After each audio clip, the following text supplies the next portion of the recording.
Welcome back. This girl's been patiently waiting for her time to come. Who is she? Enter name. Your name is Albion Shukra. You are the chosen inheritor of the cosmic legacy passed down to you by a long line of spiritual prophets, extra-universal entities only given the vague name of Star Children, with your own self being the 12th and final link in this chain. You believe it is of the utmost importance to cultivate thoughts of optimism and exuberance, rather than the constant deluge of fear and self-doubt that seems to permeate your planet and its inhabitants. Therefore, your purpose in life is to teach others about the art of living together in harmony, doing your best to encourage a state of inner peace in every individual you encounter. And luckily for all, your best happens to be quite exceptional. Each star child has a specific gift relating to the truth of their world. As the final one in the line, however, you possess none. Instead, it is your destiny to bear all previous gifts, in order to become a complete conciliation, the pure oneself. You communicate with your guardian, a collective made up of the souls of the star children who came before you, through projective meditation. They have helped you prepare for the moment when the two of you are to merge into a singular being, an event meant to take place after your planet is broken beyond repair. An event which will come to pass this very night. Aside from your obligations, you have a variety of more casual interests. You enjoy finding constellations and forming pictures with them, the night sky your mental canvas, each and every sectioned menagerie of bright gas and light in the firmament positioned to tell you a story. You then take the time to pen these tales in an ancient pretext as record for the future, in an attempt to revive the lost tradition of planetary folklore. You have a vested interest in collecting colorful and fragrant incenses, which emit calming aromas that help your body chemistry keep in balance. This helps you stay in total control of your spirit power, a physical manifestation of emotion-based energy that you monitor and utilize through your mood ring. The need to actively keep yourself in check rarely presents itself, though, as you're an extreme pacifist with absolutely no tolerance for unneeded confrontations and aggression. The rest of your free time is spent solving interpersonal problems and being the resident shoulder to cry on amongst your friends, though most of those activities are devoted to your dear Moirail and part-time auspicious, Taz. Your troll tag is demiurge quantified, and you speak in a manner that really shines. What will you do? Albion, check mood ring. You are completely green and stable. Hooray! You already knew this, of course. Your ring is always green and stable, as that is your will, but you like to treat each time you decide to check it as a personal small achievement regardless. It does wonders to make the predictable consistency feel like a victory, rather than a nightly chore of mental upkeep. As a result of your disposition's uniform nature, you never catch more than a glimpse of the other colors that signify different moods, with a few exceptions.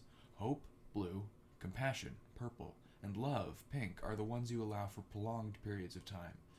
Fear, yellow, greed, orange, and rage, red, in particular, are expressly forbidden, not by star children, but more by your own standards. It is said that when you merge with your guardian, your mood ring will turn into a ghostly white, representing the life you are meant to lead. If your ring were to turn black, though, it would mean you've lost any power you once had. You would feel blank. You will never let that happen. Albion, read table scroll. You're taking the time to properly translate it to current text first, which has been taking longer than you expected. Your language is structured very differently now compared to what it once was before the Renaissance, in both grammar and alphabet. It is quite the effort. You've refrained from digging too deep into the meaning behind this scroll until you have that part done, as you enjoy being surprised when you read tales of the past. Though from what you've gathered at a glance, it seems to be talking about some sort of curse through blood. This specific task was undertaken not out of your personal enjoyment, but out of the request of your mate Spring. You've been slowly in teaching her assorted planetary customs, as she's rather behind on those due to her sheltered upbringing. Your ring flickers pink. You slap it. It goes back to green. Color check? Oh.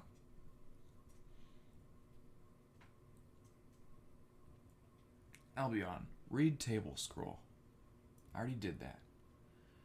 Admire slime pit. This is not your typical recoup raccoon. Rather, it is a recoup raccoon. used more for pure relaxation instead of sleep. Your species is very bad at naming things. Meditation takes a lot of focus and poise. Spending a few minutes in here is a great way to take the tension out of your system before you engage in your customary sessions. You like to use glop enhancers to make each experience slightly unique, though you've been set on miraculous view lately. The name really does the product justice in both color and smell.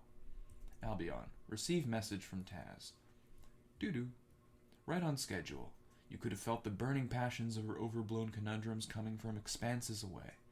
You'll need your astral projector in order to use Scorp and speak with her, a device which has been placed in your spirograph modus. Albion. Open spirograph modus. Your modus is currently rigged to an 11-card system on a 10-point graph. The astral projector holds a spot in the middle, which will always be a white card. It is surrounded currently by 5 inaccessible black cards and 5 accessible green cards. The center card can be accessed at any time, and have something stored inside in its turn. Either of these actions will alter the arrangement of the spirograph. Certain configurations, usually overly complex in nature, will have some cards be more accessible than others. If the center card is removed, they will determine which specific card is to be slotted in its place. Same deal if a card is added to the center slot instead.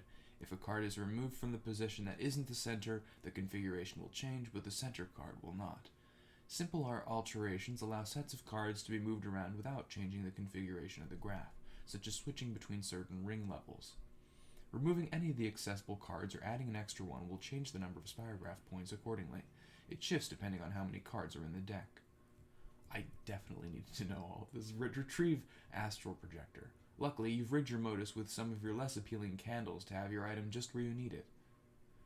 The spirograph now allocates one of your translated scrolls into the center card, shifting your potent glop enhancers, spare incense, sextant, and grubby juice-scented candle to the inner ring as in-access cards. Not that you'll be needing them anytime soon. Aren't things much better when you plan ahead? Albion. Use astral projector. You place the astral projector in front of you, using your spirit power in order to activate it. You will now have electronic access in the cell.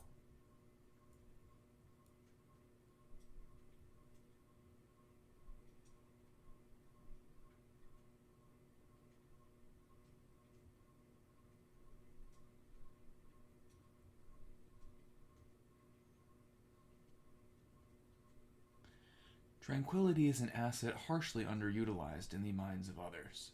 This is why yours acts as a personal safe haven. Albion. Activate Scorp.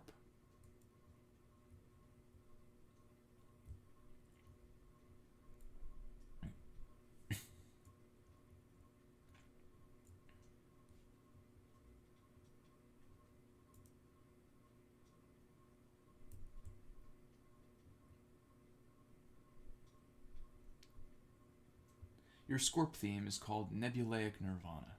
The central hub of your applications is an age-old interpretation of your universe's creation myth, depicting a world lacking turmoil.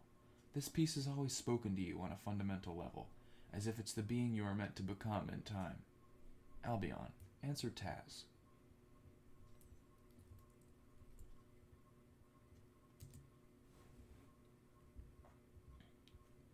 Doo-doo.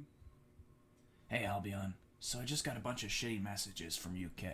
He mentioned wanting me to play some sort of game with him, although knowing how that he is, that could mean a wide variety of things I'm most likely 0% interested in. Like, it's probably just some sort of elaborate piffling scheme to play a useless and antagonistic trick on me, to get on my nerves or something. Already gets me mad just wondering about it. Actually, no, I don't really fucking care. Especially since he told me that in order to do whatever it is he's planning, I gotta work with ArcJack, which isn't gonna happen. I had a few moments with my thoughts and figured I'd mention it to you. It's probably a bit of a stretch, but I was wondering if maybe you heard something about it and could offer some insight on what the actual shit he's talking about. Or not, and I can just complain for a bit. Actually, I have an entire arrangement of varying notes and plans dating back epochs that have led us to this very moment. I was waiting for you to message me so I could explain them in large amounts of detail. What? Really? No. Fuck you. I'm not sure what you're expecting, but really, it shouldn't be me having all the answers, at least not all the time. Well, actually, I guess you technically weren't expecting that, but really the expectations on the matter aren't the exact matter at hand, right? Well, no, I hadn't been actually expecting you to know, but then you raised my hopes and lied to me. Now I'm just confused. Do you know something or not? I know approximately a few things. Like most of us, I'm not really sure what exactly he's referring to. But I do know that this is the night in which our planet begins to crumble, and I will have to save you and everybody else. Now you're just also being kind of vague and foreboding. I don't really appreciate that right now. Taz, did you forget that we have big plans today? The plans that my life and all the others have been setting up to? Yes, because I really can't absorb all these viciously wrong prophetic sentiments. Speaking of sentiments, this seems like the best time to bring this up. Perhaps you should talk to him? Oh, no. Albion, no. Don't make me. I won't make you do anything, but I will tell you that this is a wise choice, and it might make you both feel just a little better about each other. You spent so much time trying to grab his attention, but not so much attempting to really speak to him. I don't have a lot I can say, not regarding the actual topic. I know what I must do right now, and later. I have a meeting that will be putting us all in motion towards the end. Do what you feel is best, or rather, please take a moment to do what I would do. So pompous. And a little while later, the bard and the sylph do indeed speak again. It goes as well as it can. Ah! No. Fucking. Why is this even important? Not a single person has spewed anything coherent at me yet today, and it is really blowing me up. I don't have the faintest idea what you're referring to, other than the fact that apparently I need to participate. Some clearer instructions are vital if anything is going to happen on my end. If you can just do that much for me, and if I think it's a damn reasonable explanation, I'll think about it. But I want to know why. Really, there's only one matter that needs to be made clear. Tonight, the world as we know it will end. And after completing my merger, I will save you, our friends, and what little of our species remains with my newfound quiddity. Really, I should probably already be saying goodbye, because soon enough I won't be myself anymore. Okay. Okay? Yeah, you gave me an explanation, which is all I really asked for, I guess. I still don't feel like I'm getting any of it, nor do I believe it, but this is more of an answer than anything else I've gotten so far. The passiveness you're showing is starting to concern me. I need this to be taken seriously. It's quite literally a matter of life or death, on a planetary scale. And for once I need your assistance and compliance. Your reaction should not have been so lukewarm. I don't know how you expected me to react to something like that. You just told me out of nowhere that the world is about to fall apart and you're disappearing somehow. That's a pretty exorbitant load to drop at my doorstep while still expecting me to play along. Not to mention I don't even fucking understand it. You know, I don't believe in that predestined shit. I was just trying my absolute hardest not completely explode on you, but what you're saying is fucking ridiculous. I'm obviously not going to abandon you if something is actually happening, but what kind of help do you really want? You pretty much never need any from me, at least not with anything so major. You're always on top of everything. You're always so perfect. In a way, it's a special kind of terrifying. But I'm not happy at all with what you're trying to sell me. And I'm not going to just lie down and accept it. What do you even want me to do? I want you to believe me, and I want you to listen to what I have to say. There's not any more time, however. They won't wait for us. So I need you to leave you. But I promise you'll see me again sooner than you think, even if it won't truly be me. Alla vida. Doo-doo. I know you're there. Are you ready to join me, my guardian? We're sorry, our child. There is something we must tell you, and a divine intervention that you deserve to be ready for before it comes to pass. I could sense the tension in your writhing. Please explain. We have not been forthright regarding the truth of our form and the path of your belonging. This coil we are bound to, it does not lead to a savior. Your soul is not meant for apotheosis, and this world is not meant for reincarnation. It as well as we are fated to disappear. Albion, think of something else. You think of something else. Of the people you love and trust with every beat of your now pounding blood pusher. One of these people happens to be this scruffy young man, who is next on our list of points to cross. His thoughts are cast as down towards the ground as his feet. His mouth is tightly shut, and his ears are wide open. Not that he would be able to hear these musings right now, even if he tried to, but he, much like all the other relevant actors in this show, will know the rattle of my voice sooner rather than later. Who is he, though? Let us become him and find out, even if I'm already well aware of the answer. Time check.